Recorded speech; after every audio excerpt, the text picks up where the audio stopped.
Hi loves! Recently I went on a solo trip to Bali for 3 weeks to disconnect from distractions and reconnect with myself. I wanted to give myself time and space to do yoga, meditate, and heal, and see how it feels to work and live abroad, which was always a part of my dream life. This was my first time solo traveling, and I'll be honest, I was nervous. Little did I know that I'd meet so many friends here, old and new, nor did I know about the emotional breakthroughs and revelations I'd have about myself. But first, let's go back to the beginning.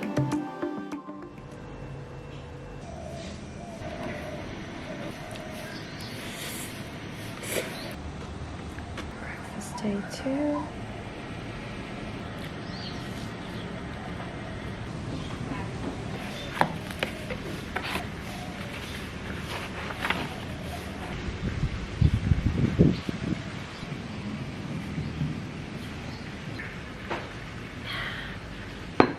Hey my loves, so it's only my second day in Bali and I already feel like I have so much to talk about.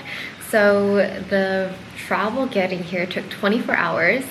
I went on a plane to Taiwan, stopped for a layover for 5 hours and then another plane into Bali. And even the plane ride itself, I met a couple people on the planes that kind of gave me more signs from the universe that I am protected, I'm guided, and I'm on the right path. So on the way here, I sat next to this old Asian man, and I feel like old Asian people have a certain smell, and I don't know if it's just me, but there's a smell and it reminds me of my grandpa. It reminds me of how my grandpa used to smell like. It kind of reminded me that he's still here protecting me, guiding me, taking, like, I guess, watching over. And on the second plane ride to Bali, I sat next to a guy who was originally from Bali, but he was in the US working on a cruise ship. So he was working for 7 months and then he finally was on his way home for a 2-month vacation. And number one, I was nervous about coming here because it's a completely new place. I've never been here before. There's always that like little bit of jitters and fear when you're traveling somewhere new, especially if you're going solo. So sitting next to someone who's originally from Bali reminded me that, okay, this place is new to me, but this place is home to this guy. And this guy is now my friend, and any place that is my friend's home is somewhere that I am welcome. So it was a sign that I am welcomed where I'm going and everything's gonna be okay. Secondly, just talking to him about his lifestyle and his job.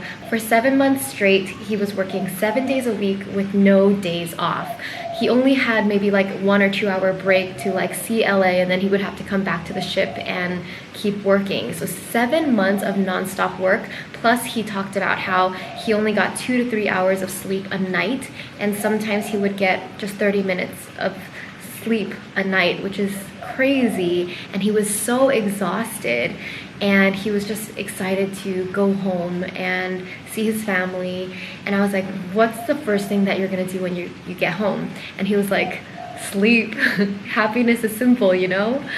And I thought that was such a beautiful thing to say. So beautiful for me to hear that happiness is simple, and just comparing my life to his, I feel so blessed, and I'm happy that he gets to go home and rest. And it's just crazy.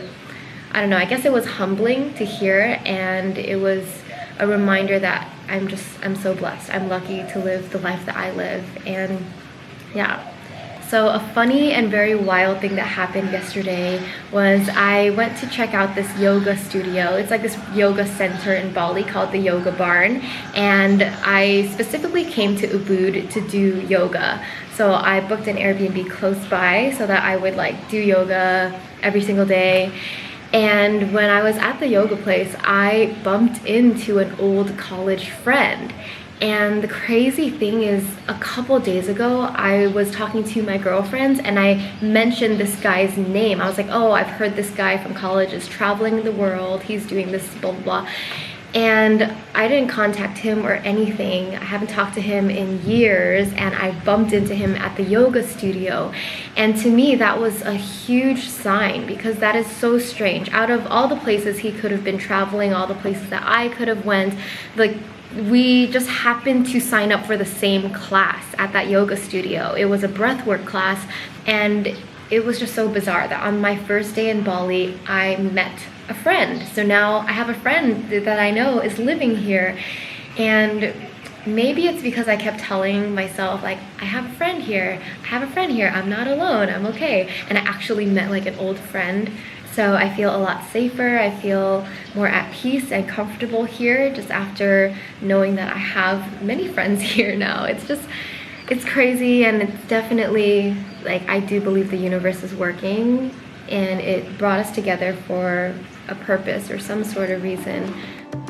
Later that day, I walked over to the monkey forest, which was literally 10 minutes from my Airbnb. Monkeys are so smart, guys. They'll snatch your things, so you really have to be on guard with them.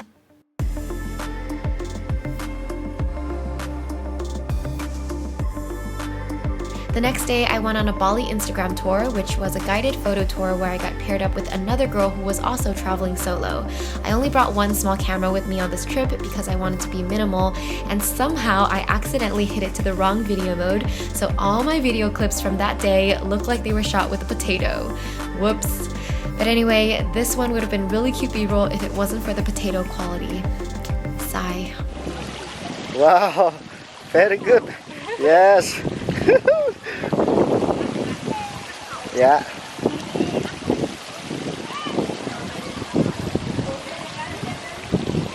Wow.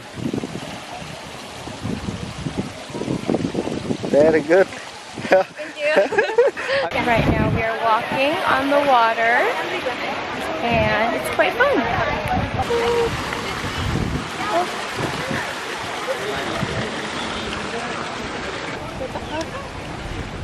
Anyway, a lot of you asked about who's taking my photos when I'm solo traveling. It's either my tripod, a tour guide, a new friend, or a stranger that I found nearby. Good morning. It is day 4. Yesterday I spent the whole day doing this Bali Instagram tour, which was really fun and tiring, but I got a lot of good pictures in, so it was totally worth it.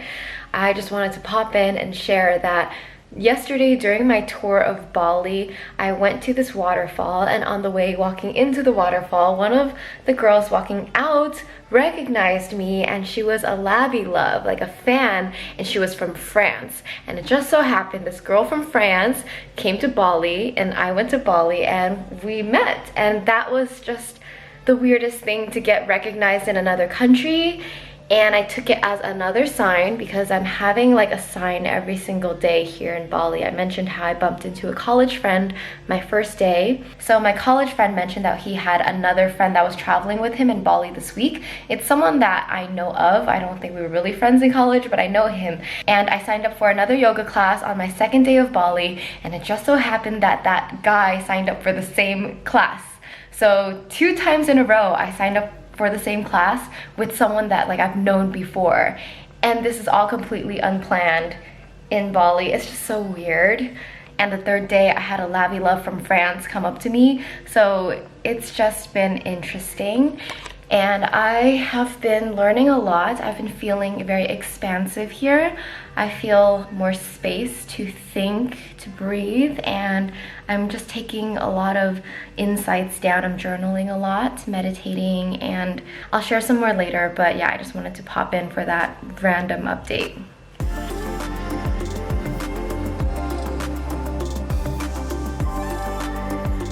I signed up for a Balinese cooking class, which was so much fun. I highly recommend doing a cooking class when you travel.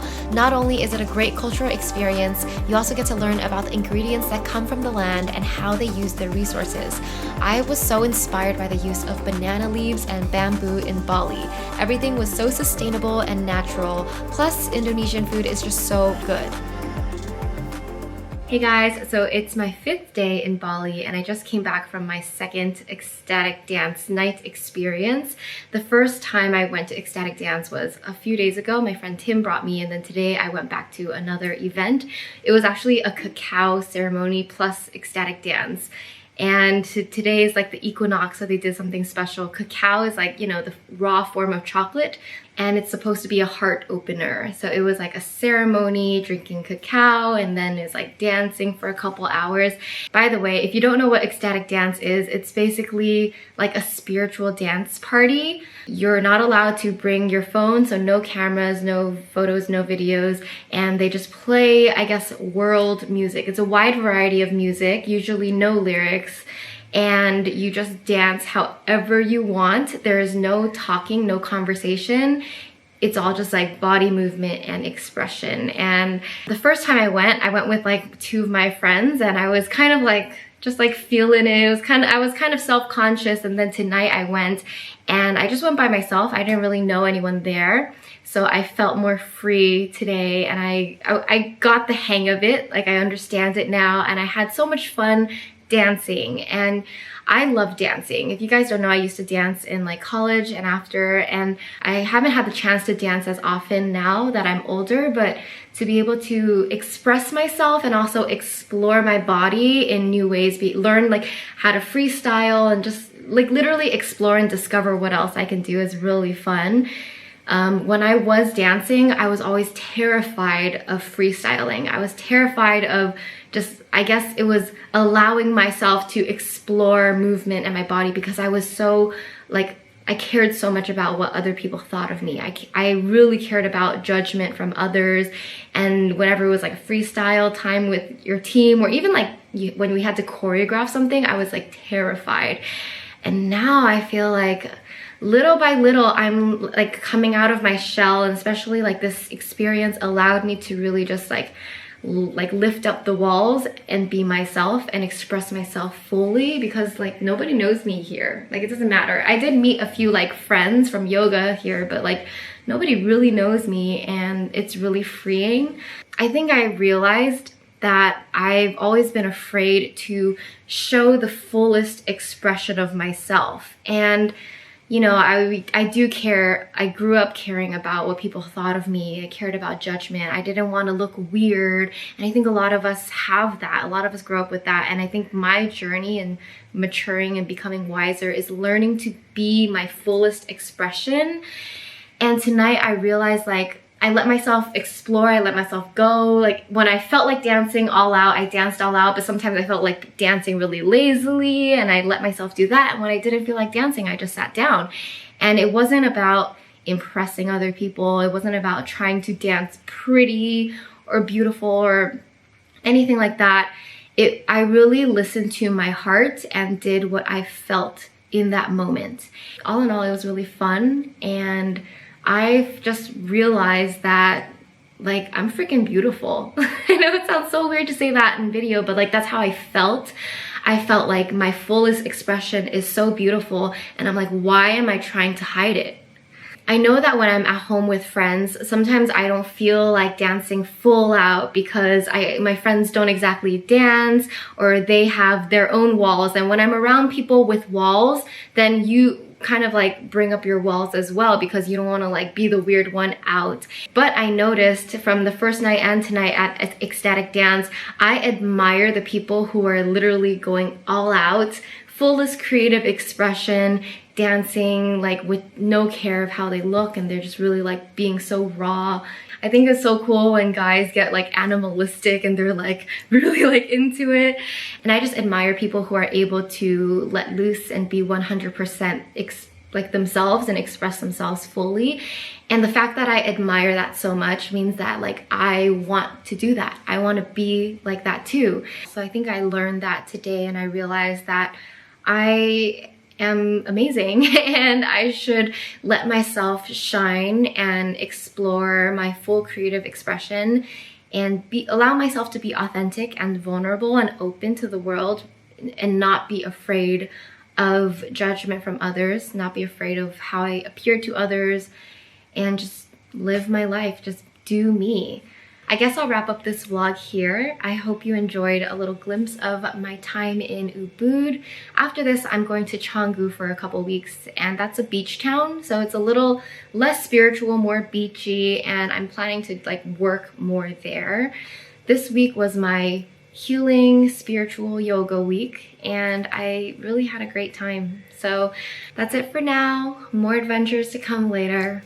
Bye.